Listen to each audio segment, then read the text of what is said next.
4 for me is Brian Thomas Jr. from LSU.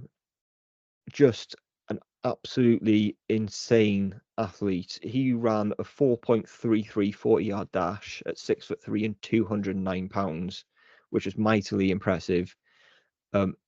He's an elusive, electric, powerful field stretcher.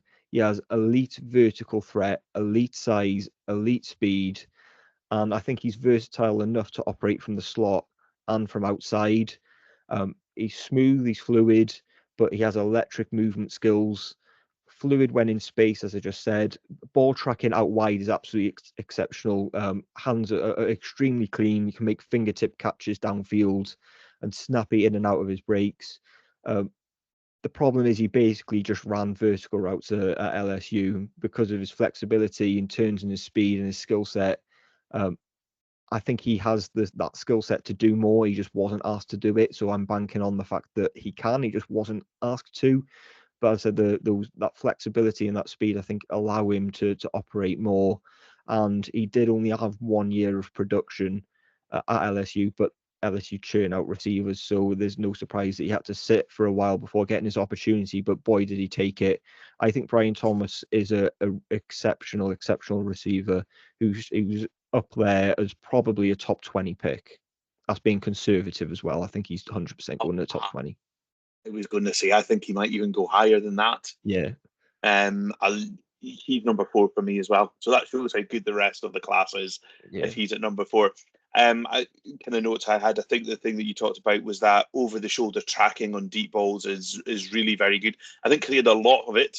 You know, he did plenty of practice at that. And he had a lot of go routes really, but I think that there's more to his game that is there just waiting to be unlocked. And I think his 40 was almost more impressive than Xavier Worthy's, who was who was about 65 pounds and just blowing down 165. So what, like 40? Yeah. This guy is an unreal athlete. I think he has to work on his selling of change of directions a little bit, because that's something he's not been asked to do. But he's got size, he's got speed, he's got agility, he catches the ball. What more do you really want? I think there's a lot to be unlocked in Brian Thomas Jr. He's also number 4 for me. He was someone who, really impressive. I can see a team really liking Brian Thomas and going very high in this draft, actually. You could see the Jets taking him at 10, though, couldn't you? I think that's you can see it. I could see the Bears taking them at 9. Just I know they've taken in receivers. If the other 3 have gone, and they're desperate, they might not be desperate for a receiver because they have done some business. But if they were wanting a first round receiver, it wouldn't be out with the realms of possibility for that to happen.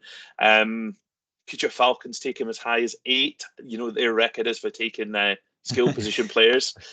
I don't think they will, but you never know. If you can trade back, then be up for it. Yeah, I would agree. Absolutely. I think there's plenty of teams, and I wouldn't be surprised if it was in my latest mock draft, which will have already come out by the time this gets released. I've got the Bills trading up for him. I think if he escapes kind of the 10, 11, 12 range, then someone will bite.